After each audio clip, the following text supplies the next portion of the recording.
Okay, you guys, so in this segment, we're going to go over sort of the grand scope of claims, which is dealing with when incidents happen during a Turo trip. Now, if you're already a host on the platform, you probably already know that this is the hottest topic when it comes to Turo, and a lot of people have many different opinions about this. It's definitely a hot button topic, and if you're new to Turo, you will very quickly come to learn that claims is a hot topic that is talked about all the time, and people have all kinds of things to say about it, okay?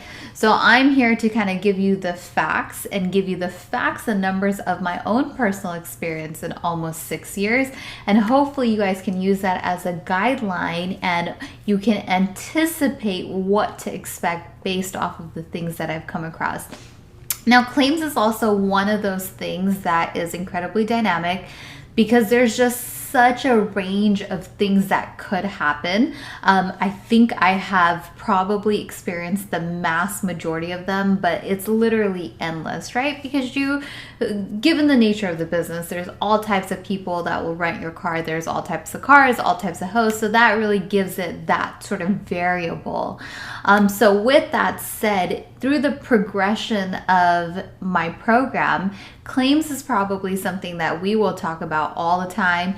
Maybe once a week is what I anticipate, if not more than that. It's just because there's always so many scenarios that can happen, and it's good to kind of share experiences so that if you ever come across something like that, you can handle it and handle it well. And as always, lower your risk and not have to worry about anything related to coverage, and just have that confidence that you will be taken care of through your host protection plan. Okay, so I've made some notes here. Let me start off with sharing my numbers so that we can base our assumptions about claims off of facts and not emotion, because that's probably a very common thing that I've seen. When people talk about their experiences, it's so emotional and, it's very biased in one way or another depending on how that claim went. And for some people, it doesn't work out so well. So I want to really have this be based off of facts. So in almost 6 years, I have a couple of thousand trips under my belt. According to my claims numbers, and this is based off of a claims scorecard that Turo has now started providing on a monthly basis. If you haven't got one, you'll probably get one next month. I got a little bit of a sneak peek into it, which is why I have this, and this is as of September 2020. I have a 97% approval rating when it comes to claims. So meaning 97% of the claims that I ever submitted have been approved. I was actually surprised to see that it wasn't 100% because I can barely remember anything that wasn't approved. And for the ones that weren't approved, I will explain why they weren't. So my average claims rate in the life of me doing Turo has been about 3 to 3.5%. After talking to Turo's claims team, from my understanding, that seems to be the overall average that people experience. So if you were ever wondering, or you've asked the question, well, like, how often do incidents happen, whether it's an accident or let's just say, curb rash on your rims, this includes the full spectrum of anything that could go wrong during a trip that it involves some type of physical or mechanical damage. You're looking at an average of about 3 to 3.5%. So in my personal opinion, I think that's very good. That is quite low. And there's definitely things that you can do where you can be proactive to help lower that, so you just come across those incidents far less, which we will go over. Okay, so a few key points that I think are very important to remember if you really want to feel certain that your claims are going to be covered when incidents happen. And that is these two main things. The first thing is photos.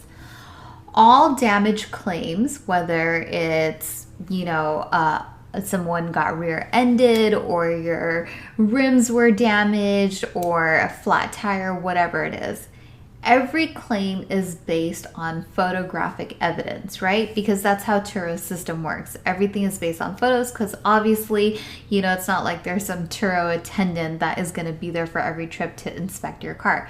No, you as the host, you are the person that inspects your car before and after every trip. Part of that inspection includes thorough picture documentation. So before you hand the keys to anyone, you're taking full 360 photos, which I have a guideline for, and you submit that to the reservation. The important thing about that photo documentation is not just that you thoroughly take photos, but you submit them within a timely manner, because there is a window during which you have to submit the photos in order for your claim to be eligible, right? So for example, when a trip starts, of course, that's before any problems ever occur, you want to check in your car, meaning you take photos, you notate the gas and the odometer, and you have within 24 hours of the trip starting to upload those photos to the reservation, complete your check-in, so that in case anything happens during the trip, you are eligible to file a claim and for that claim to be resolved, right? And for you to get paid out for those damages.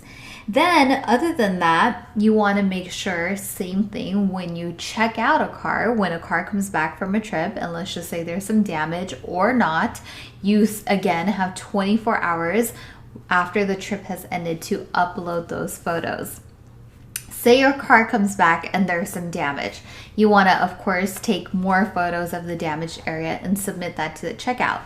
Then what you're able to do is actually go through the actual reservation, and there is an option once the trip ends that says report damage. If there is damage, then you just follow that very simple process. Turo will have you pick out the photos of the area that was damaged prior to the trip to show that there was no damage, and then post-trip to show that there was damage. Then once they evaluate the claim, they will go back in, they'll look at all of your photos, make sure everything was uploaded in a timely manner, make sure there was no pre-existing damage to the area that you're claiming for, and then they will begin the process of getting an estimate done and sending you your funds so that you can go and get those repairs done.